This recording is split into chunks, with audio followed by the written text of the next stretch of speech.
and health, and I'm an integrative life coach, quantum healer, and Reiki master. I'm also a wife and a mother, and today I'm here to talk to you about emotional well-being and the new mom. Now, you probably fit into one or the other. Tell me which one you fit in. So you prepared for motherhood by reading all the baby books. You heard all the stories, and when you became a mother, everything was a breeze. You knew exactly what to do. Everything was easy, it was amazing.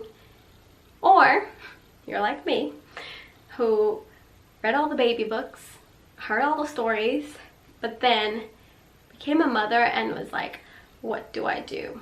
And felt like nothing could have prepared you for what you were about to experience. Yeah. So the thing with motherhood and having a new baby is that the focus seems to be on the baby, and it's great because they're so cute.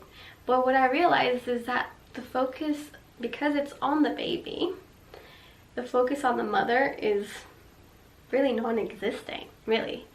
And that's an issue. Why? Because did you know that about 10% of pregnant women and then 13% of postpartum women experience some sort of mental health issue, specifically depression? And this is worldwide. And about 20% of postpartum deaths are attributed to suicide, which happens to be the second leading cause of death among women who have given birth. I didn't know that either. And this is why I'm here to talk to you about this. Because I believe that we need to create more awareness and remove the stigma around emotional well-being, mental health, so that we can open up the discussion to help new moms and give more support. Why? Because if the health of the mother is not the best, then the whole tribe suffers, especially the little ones. Why? Because we pass on our energy. We pass on whatever is going on within, and studies have shown that it starts way in the womb, what we pass on to our children. It starts in the womb. So imagine if the mother's already struggling while she's pregnant, and then she's struggling emotionally when she's already given birth, the way she's coping, bonding with the child, it affects the child. The way she, handles things, stress, if she's not handling it very well, then she's going to teach her child to do the same, because we know this. Children learn by watching us.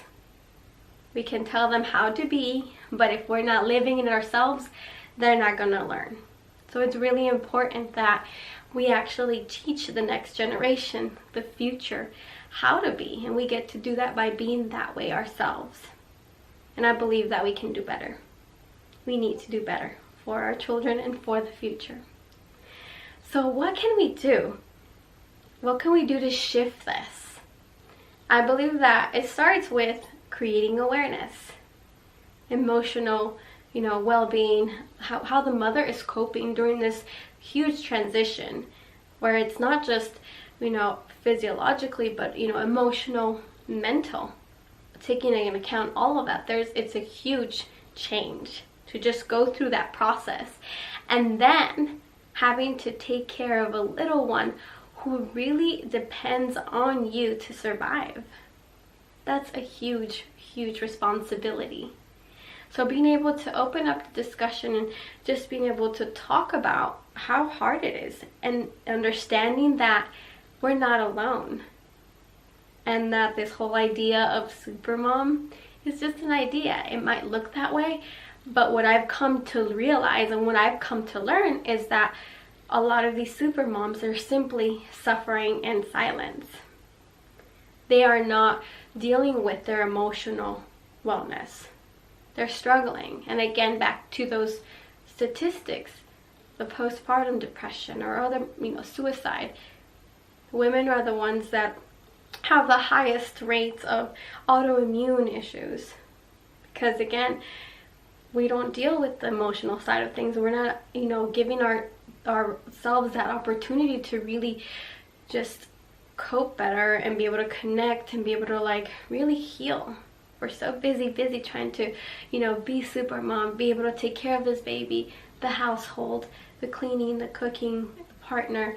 And if you are in the workforce, being able to juggle it all, it's so much. So again, the first step is just creating the awareness and knowing that you're not alone.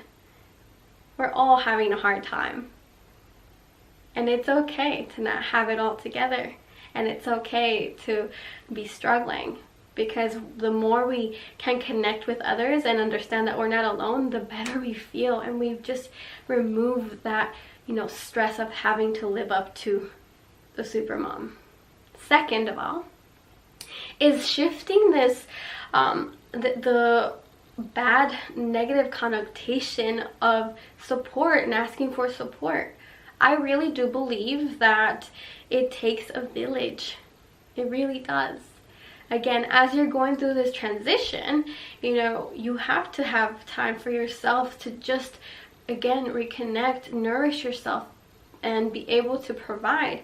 And sometimes that looks like having to ask someone to come help you so you can take a nap, or, take a shower, or feed yourself. This is so important. And I know it's easier said than done, especially if you're so used to doing things independently. I mean, that's still a work in progress for me, right? But even being able to do something like this, a talk like this, having to reach out, it takes a village. Together we are stronger. And then the third one is this emphasis on self-care. You do have to take care of yourself first. You cannot pour from an empty cup.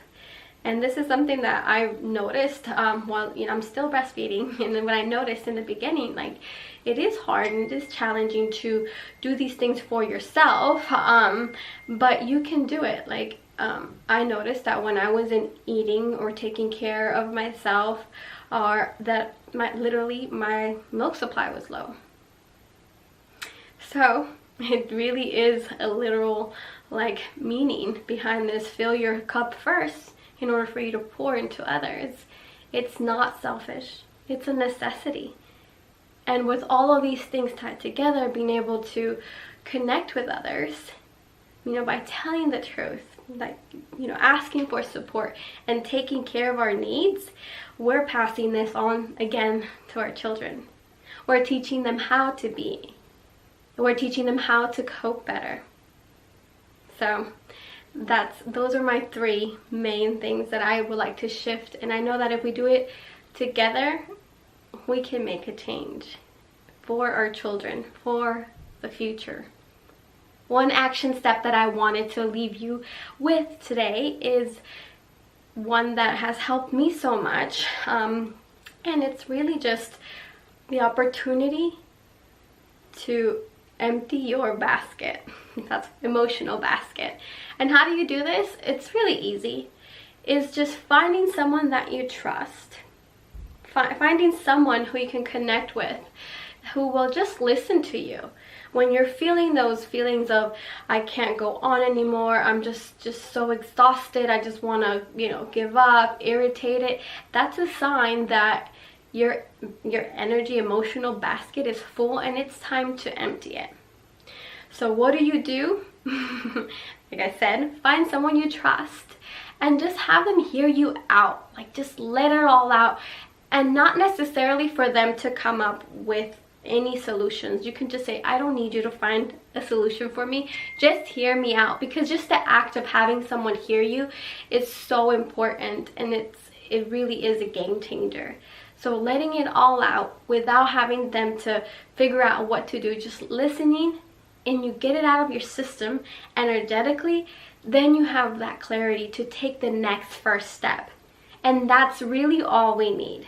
You get all of that out and you have that clarity to take the next baby step, whatever it is, and that's all you need. Because then once you get there, then you can take the next step, and then the next step, and then you can look back and you could be like, oh my God, I did this and it wasn't that bad. We can do it. And you, again, are teaching your little ones to do the same.